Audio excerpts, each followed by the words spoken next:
Scientists have found fossils that prove unicorns existed, but they were actually pretty terrifying. Millions of children all over the world have grown up with tales of unicorns, with their imaginations fed by the pretty creatures in movies like Legend and the Harry Potter franchise, not to mention My Little Pony. However, the real animals behind the unicorn myths are more likely to give kids nightmares than sweet dreams. Stories about unicorns were around a long time before Hasbro churned out its first rainbow-colored plastic toy. The fantastical creatures are associated with Greek myths. However, to the ancient Greeks, they were not considered myths at all, but real live animals from India. These early unicorns were not the graceful creatures we think of today. In fact, Greek historian Ctesias gave us the first account in the 5th century BC and describes them as wild asses with long horns. We hear of them again from Pliny the Elder in the 1st century AD, who says they had the head of a stag, the feet of an elephant, and the tail of a boar, while the rest of the body is like that of a horse. The single-horned magical beast is not only a European myth, but China and Japan both have their own versions of unicorns, the Qilin and Kirin respectively. The Qilin was said to appear before the birth or death of someone important. It wasn't particularly horse-like though, with a curled horn and a scaly green deer's body and a lion's head. Some people believe the Bible contains references to unicorns, although most scholars say this is actually a mistranslation of the Hebrew word re'em. These creatures are mentioned 9 times in the Bible, where they are symbols of strength, but the word most likely refers to an ancient variety of ox. Strength continued to be one of the attributes assigned to unicorns into the Middle Ages. An Alexandrian merchant and traveler from the 6th century, Cosmas Indikapliostis, passed on Ethiopian accounts of the unicorn being a ferocious beast with its power originating in its horn.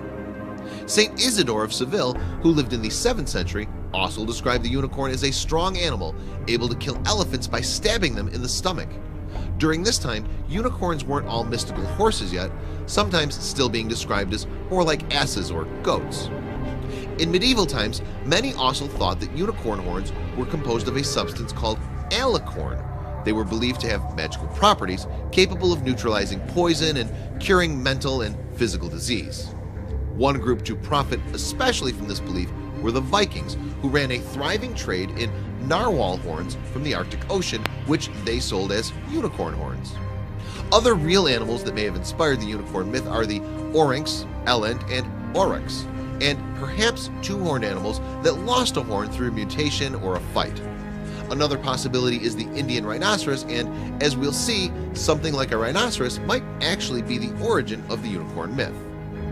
Then in 1808, a newly discovered species called Elasmotherium was named after Gotthard Fischer von Waldheim, director of the Natural History Museum at Moscow State University.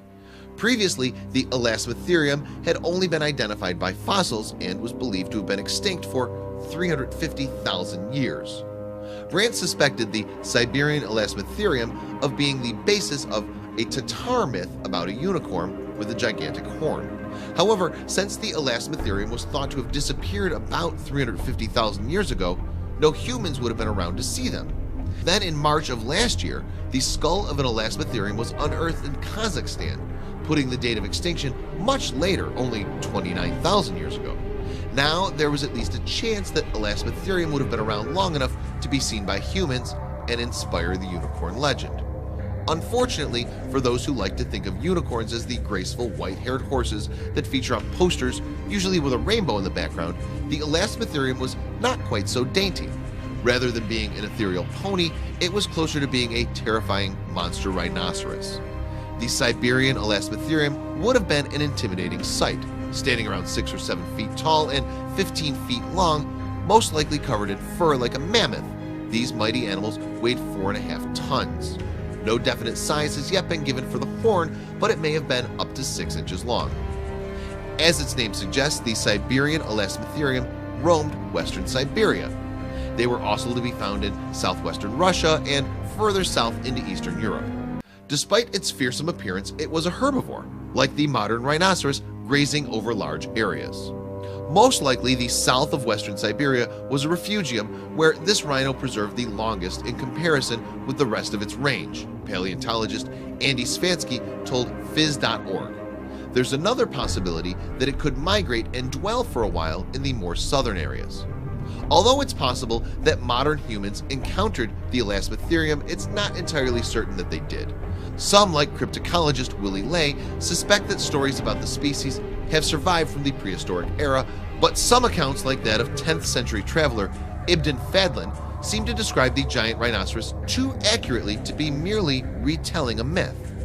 Unicorns that look a bit more like Elasmotherium than the Western version are found in stories from those regions where the animal once lived.